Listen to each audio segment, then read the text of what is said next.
Hey, what's good, everybody? I'd like to welcome you guys back to the Boombox Guru channel. I'm your host, LB. So today's video is a discography review. The band I wanted to focus on today is 24/7 Spyz. Man, this is a band that I think is very underrated. I think more people should know about them because they're a very unique band. They make good music. They've put out some great records. I enjoy just about everything that they've done.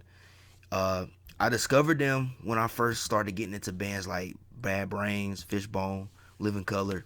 And if you're a fan of those bands, I think you would enjoy Spyz because they kind of have a similar style. You know, they take metal and they fuse it with so many different other styles of music like R&B, soul, reggae, hardcore punk. They definitely keep things interesting. And they actually have a term for their sound, which is heavy metal soul. But yeah, the band's they've been active since '86. They've had a fluctuating lineup throughout the years, but the two remaining members have been Jimi Hazel, lead guitar, as well as for the past 15 years lead vocals, and Rick Skator, who is also the bassist. I think that both of them are like the primary songwriters. I mean, they would have to be, in my opinion, since they're the two that's kept the 24/7 Spyz name going throughout the years, man. But they got a solid discography of records. I don't actually have every last one of their records. I don't. There's just one album I don't have because I missed out on getting a physical copy. But I do have most of their stuff from '89 all the way to 2006. So that's the period that I'm gonna focus on today in this video. All right. So without further ado, go ahead and get into this video. We're gonna start with the band's debut album, Harder Than You, released in 1989. Very good debut album. I don't necessarily consider it like one of my favorites, nor their best record, but it's definitely a good record. You know, very heavy, lots of heavy riffs, lots of like thrash metal influences throughout the songs. But they also flip it, bring in a little bit of reggae, also some funk rock, funk metal on a lot of the tracks as well. They have a really cool cover of Kool and the Gang's Jungle Boogie on here, which I think is one of the best covers of that song that I've ever heard. Because 24/7 Spyz, man, they do really good when it comes to cover songs. Uh, a lot of social commentary, a lot of conscious lyrics, tackling like political issues and stuff, but also a little bit of quirkiness too. Uh, there's a little bit of funny moments on here as well that adds a little bit of sense of humor to a lot of the stuff. So it's not like a very in your face serious record, man. They know how to make things a lot more interesting, man. But a great debut record, man. Most people who are fans of Spyz consider this album to be their best. Some people consider it to be their favorite. I think it's probably the most popular album in their discography, honestly, because I hear people talk about this album a lot more than I do the other ones, man. And it has a pretty high rating on Rate Your Music. I think it has one of the highest ratings on that website, as well as other review sites that I've looked at, man. But just a really good record. One that I think it showed a band still kind of a little bit in development. I mean, it has more of that New York hardcore kind of style to it because the band is from the South Bronx, so it has a little bit more of that New York hardcore crossover thrash appeal to it. But it also manages to blend it very well with other genres such as reggae, a little bit of like jazz and soul as well. But it's still kind of early in that development yet. But very interesting record. I enjoy it, even though it may not be my favorite out of their discography. I think it's a good record to start with, uh, just to get a sense of where the band started from and where they would end up heading as the years go by with each release, man. But yeah, Harder Than You is a really good record. Probably the most accessible record as far as like physical copies. I didn't really have too much trouble finding a physical copy when I first got into the band. I think I found this on Amazon like a little over 10 years ago is where I found it for a pretty good price as well. It wasn't really that expensive either. And it is available on digital and streaming platforms too.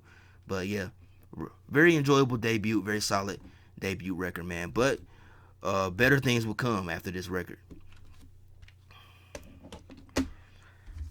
All right, so the next album the band released would be their second one, sophomore effort called Gumbo Millennium. released in 1990. And I always really liked this cover. I thought that was a really cool cover. That's one of the first things that drew me to this record was the cover art when I first saw it. But yeah, this I feel is the band's best record with the classic lineup. When I say the classic lineup, you have P. Floyd on vocals and Anthony Johnson on drums, along with Rick Skator on bass and Jimi Hazel on lead guitar. That's considered the classic lineup amongst most of the Spyz fan base, and I think this is the best record that they did with that lineup. Jimi Hazel, he actually said in an interview that he did on Truth and Rhythm, this album was originally supposed to be called Woodstock 1990, and you can kind of tell because it has that psychedelic kind of 60s kind of approach to the album cover. But I believe the people that own Woodstock, that own that name, that brand or whatever, they got in contact with the band and threatened to sue them if they use that name. So they changed it to Gumbo Millennium. And the name Gumbo Millennium, that really just signifies the melting pot of styles that they use on this record, as well as with, the dawn of the 1990s coming in to play. They're moving out of the 80s and they're going into the 90s. But yeah, I really like this record, man. I think they took the songwriting to more. They took more risk with this record. That's what I'm trying to say. They took more risk with this album because you got hints of what they wanted to do on the debut, but they kind of kept it within the frame of like that kind of heavy like crossover thrash kind of New York hardcore influence. Although they still flipped it with the funk, reggae, and R&B, but those like kind of thrash influences are kind of toned down on here in favor of the more R&B kind of soul flavor, but still heavy though. And what I mean is it still got some heavy riffs. I mean, I think one of the heaviest songs on here is actually an instrumental called John Connolly's Theory, but they just bring those more funk and R&B and soul elements a little bit more to the forefront on this record, man. A lot of cool, catchy funk numbers on here, and just a little bit more emphasis on diversity. They still keep it metal, man, but they're not afraid to like push the envelope and just go left field and do something that's totally out of the norm of what you expect from a hard rock and heavy metal band. They just really to me, it just sounded like they probably had a lot of fun just experimenting with different styles and stuff on this record, man. But I really enjoy this record. Like I said, I think it's the best one that they did with this classic lineup, but it would be the last album that they do with this lineup for about 5 years, as vocalist Pete Floyd and drummer Anthony Johnson, they would leave the band after this record, which I think that kind of might have hurted the band a little bit, because they were gaining a lot of momentum with this record. And I think when they lost those two members, they kind of held them back slightly. But still a great record, man. I think one of the best albums in their discography. It's one of my favorites. It's one that I listen to quite a bit, man, because it's just so interesting and it's so catchy, and it just has a good vibe to it, man, throughout the whole record. My only gripe would be that there's a couple of filler tracks on here that I'm not too crazy about, that I think could have just been left off, because I don't even have them on my iPod. And the album, without those filler songs, which are not really songs, it's more like the band just playing around in the studio. But with those tracks, without those tracks on the album just flows so much better, man. But yeah, really did this record, man. Gumbo Millennium, really dope record right here. So next release was actually an EP. And like I said, vocalist P. Floyd and drummer Anthony Johnson, they left after Gumbo Millennium. So their replacements were lead vocalist Jeff Broadnax and drummer Joel Matoza. Hope I pronounced those last names right. But the band ended up signing with a major label, East West Records, and they put out an EP called This Is 24/7 Spies. Yeah, this EP was put out to kind of like test the waters of the new lineup, to see how well it go over with fans, and it was actually a success, man. It's only 5 songs on here, 2 of which would appear on the next album. That would be Stuntman and My Desire. I believe Stuntman was actually released as a single off of this EP, but pretty good EP, man. Solid 5 songs on here, man. It's not overly long, not it's not overly long or anything like that, but it's solid 5 songs on here. I usually don't talk about EPs and stuff like that, but I felt the need I should mention this one because I think it's significant to their discography because it was their first release on a major label, and it was also their first release with a new lineup as well. So I thought it was worth mentioning. This is 24/7 Spyz. And Strength in Numbers, this will be the band's next full-length record. So this is their third full-length studio album, released in 1992. My favorite Spyz record, honestly. This is the one that I listen to the most. I don't know what it is, man. It's just something about this record. Everything just gelled, I like those first 2 records, man, but I think that this lineup was better than that classic lineup, or what is considered the classic lineup. I just think this was better. I think Jeff was a better lead vocalist than P. Fluid or Peter Forrest. I believe that's his real name. Joel Matoza, I think he was a great drummer. I think he was a great replacement for Anthony Johnson. And Anthony Johnson is a great drummer too. I mean, you listen to his drumming on Gumbo Millennium, Harder Than You. Yeah, he's really good too. But Joel was not. He's no slouch, man. He was equally as good, or you could say better in some cases. But just a great record. Just a great record, man. I mean, I think they just really gelled. I think the songwriting was just more improved. I mean, it's still a very interesting record. There's still a melting pot of different sounds on here. You get reggae, you get the R&B and soul along with the heavy metal. There's really not any kind of thrash or New York hardcore inspired tracks on here. Everything's kind of got like a more of a groove metal kind of flow to it. Still funky. Got some tracks on here that get downright funky and are real danceable as well. But just all around, man, I wish this record had been more commercially successful. It was a huge hit with the critics. The critics really enjoyed this record. The critics called it their best record at that point. But commercially, the album didn't fare that well, and it's really unfortunate because there were so many bands out there that were doing kind of what Spyz helped to start, and they ended up having successful records and making a whole lot of money. But then this album, which probably I would say arguably was significantly better or just as great as some of those more popular and well-known records, it got lost in the sauce. It was buried, and it wasn't because nobody cared for the band, and it wasn't because of the grunge movement like Wikipedia states, because I think this record could have fared or been just as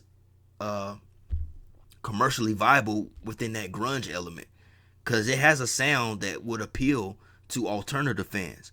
But it was just industry politics. I mean, Jimi Hazel talked about it in that Truth and Rhythm interview that I watched. It was industry politics. He goes more in depth. It's too long for me to really go into details about what he said, but check out that interview, and he talks about why the album got buried and why it wasn't as commercially successful as it should have been. But yeah, this record had some of the Spyz' best strong songwriting and some of his best songs, man. And I push for this record all the time because I think more people should hear this record, and I think it should get more recognition, man. But Strength in Numbers hands down my favorite and one of the best in the Spyz discography, man. Just a great record all around. So, like I said, Strength in Numbers, that was their first and only album on a major label. And because of the issues that they had with the label and the music industry, Rick and Jimmy decided to break up the band. But the band would end up reforming again with the classic lineup, and they would put out this album called Temporarily Disconnected. And some sites listed the year as 94, most listed as 95. I'm just gonna go with 95. Yeah, I'm just gonna go with 95 as the year that this album came out. I don't have too much to say about this album because I don't really like it that much. I listened to it.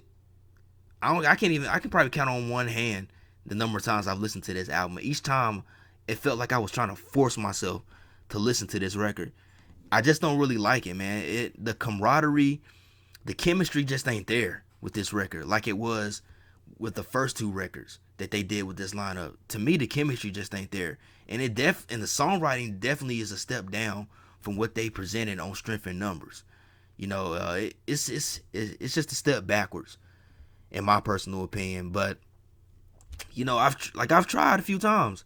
I've tried a few times to just sit back with this record and really get into it, but it just doesn't. It always feels like I'm just forcing myself to try to get into the album. It just don't work.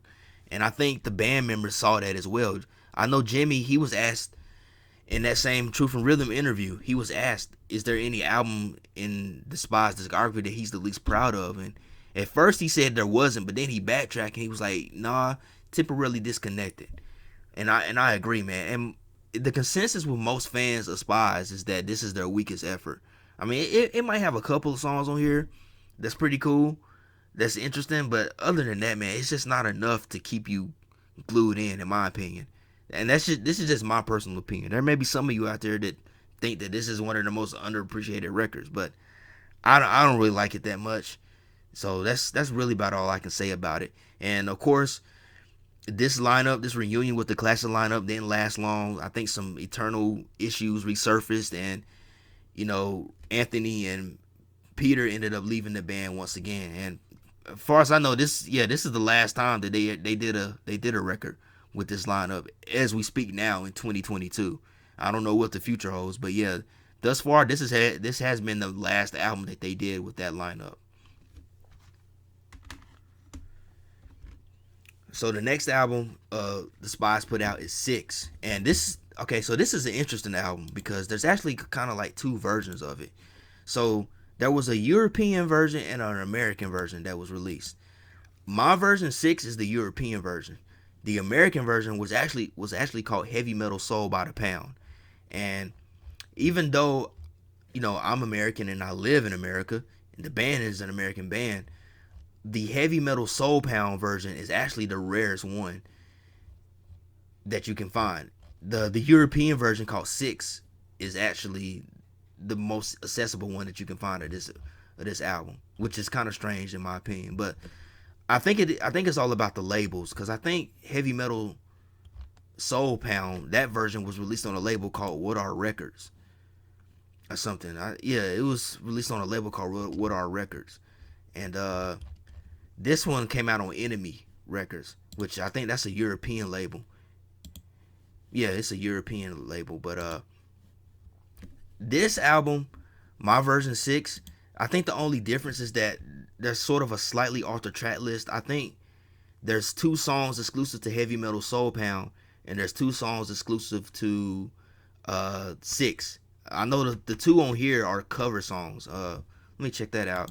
The cover songs are 7 and 7 Is by Love, and The Association's Along Comes Mary. And like I said, I really like when Spyz does when they do cover songs, because they know how to really do a cover song. So I don't mind when they do cover songs, or they have more than one. It'd be nice if they put out a covers album. But talking about the album, this album was a significant improvement over Temporarily Disconnected. One, the band is a 3-piece now. It's just Rick Skatore and Jimi Hazel, and they reunited with drummer Joel Matoza from the Strength in Numbers lineup. So Jimmy is doing double duty on guitar and lead vocals. This is where he started to perform the lead vocals in the band. And Jimmy's got he's got a good voice. He's got a good voice. I mean, his voice ain't as good as the previous vocalist Jeff. He ain't got a voice like that, but it's a pretty solid voice. It's enough to where he could do lead vocals. I would say that. But yeah, this album was a significant improvement, man. They really got back in their pocket on this record. And what's interesting about this album is that it starts off like the first 7 songs are like straight up hard rock, like heavy metal numbers, you know, mixing it in with like rap and hip hop and funk and so forth. But then when you get to I believe it's El Lame, or I forget, there's a part in the album where the middle part of the album, they go to more of R&B and soul flavor, like straight up R&B and soul, and those songs are good. My only issue is that, man, it's just kind of hard to kind of readjust the mood to get into those R&B and soul songs after you just got through listening to like 7 like really heavy metal hard rock numbers. It's kind of hard to kind of get adjusted to them kind of mellowing things down and going straight for R&B and soul.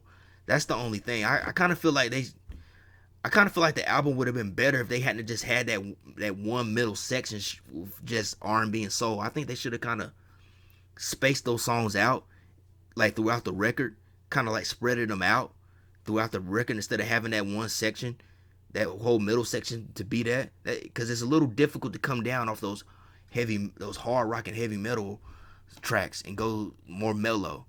But they do pick things back up. Oh, hold on. I want to say that the song called "Crush on You," that I think that's my favorite out of that whole R&B and soul section. "Crush on You" is my favorite one.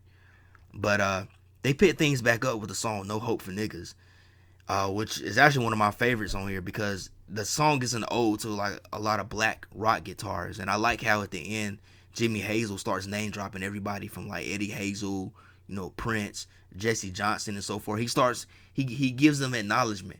He name drops their names, so I thought that was pretty cool. And this version ends with the 2 covers, 7 and 7 Is, and Along Comes Mary, man. But yeah, this was a really good record, and I was reading here on Wikipedia where this album actually reignited their popularity. They ended up getting their popularity back when this record came out. But unfortunately, I think what happened was Rick and Jimmy, they started to have like disagreements and tensions with each other, and they ultimately decided to just break up the band once again. But that's unfortunate. But I guess everything happens for a reason. But they did put out a really good record that was a significant improvement over temporarily Disconnected. But yeah, like I said, the European version, strangely, is the most accessible one that I can find, and it's called 6 or Heavy Metal Soul by the Pound.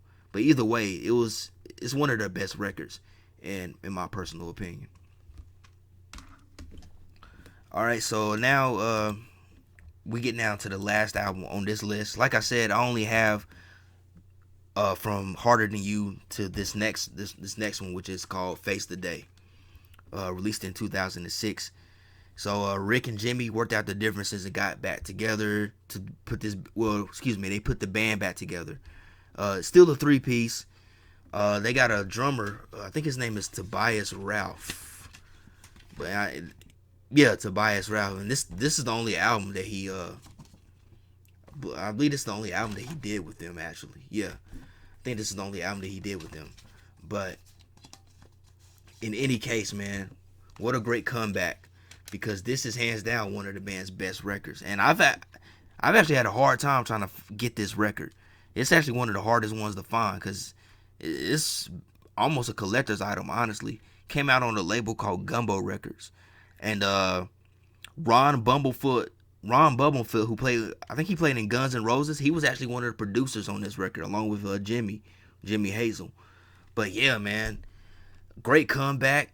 Man, what can I say about this record, man? It feels like one of the band's most complete records at this point.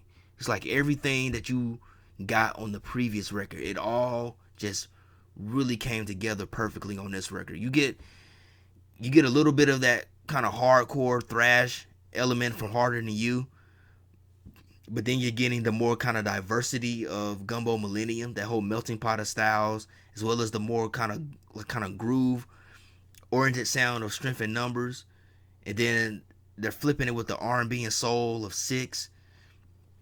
All of that comes together perfectly on this record.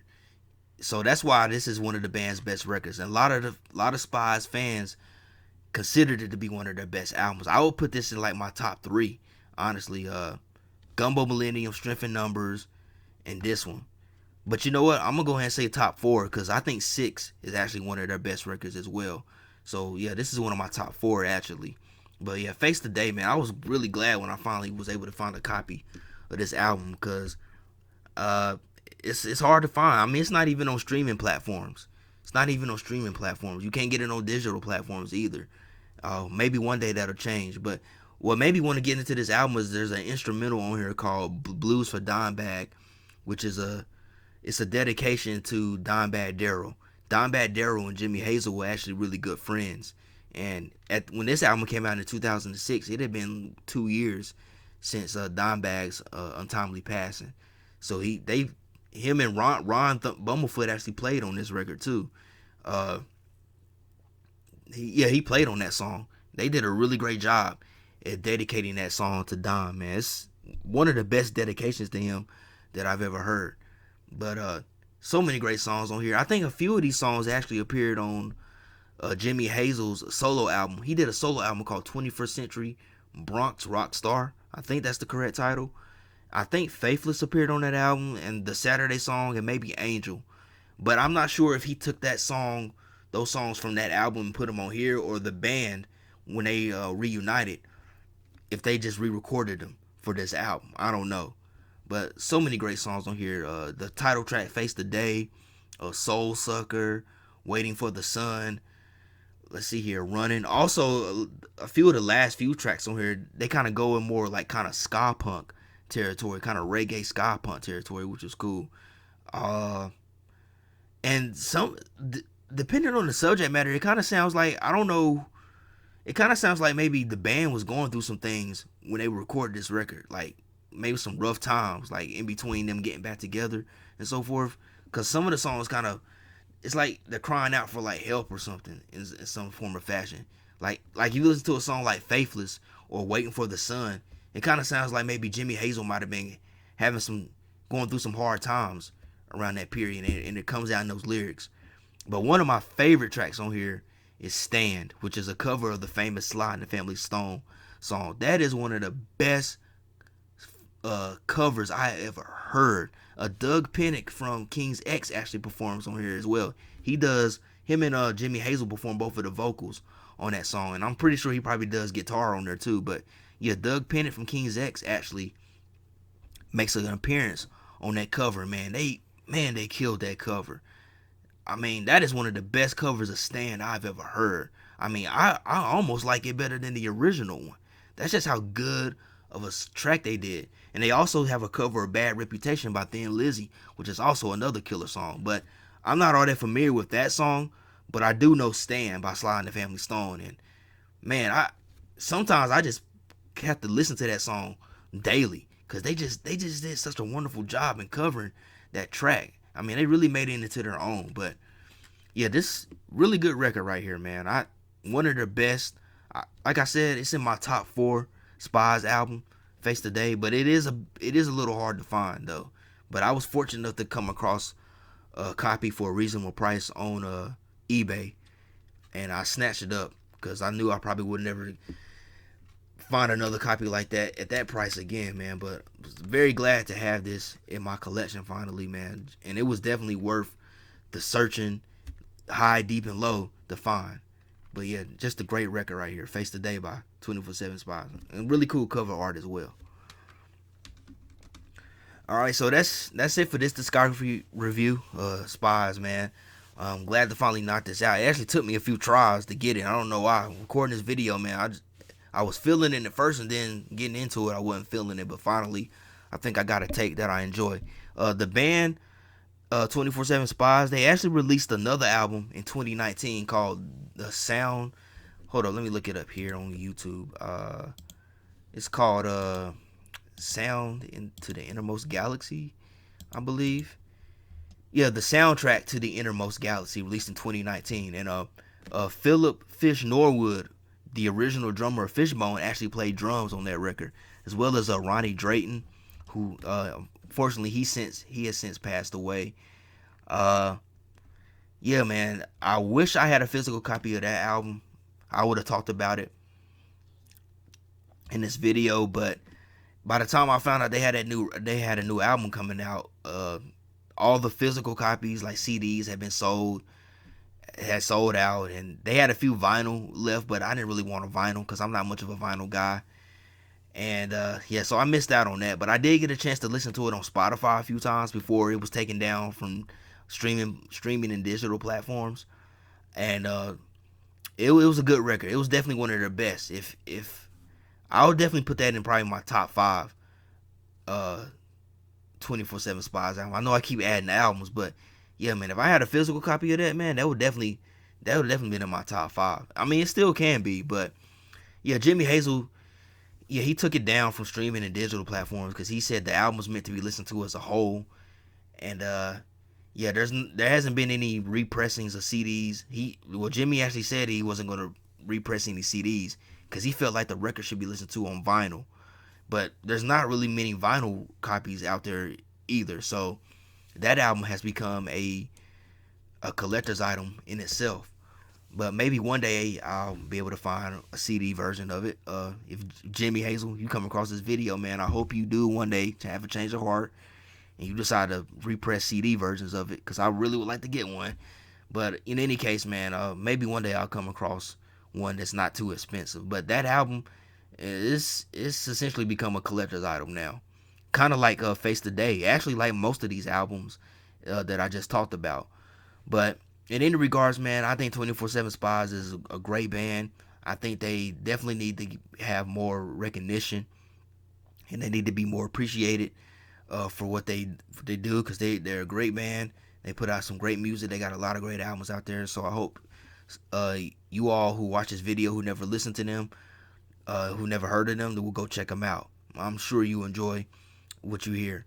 But in regards, man, if you did like this video, please hit that thumbs up and give me a like. It helps with the algorithm.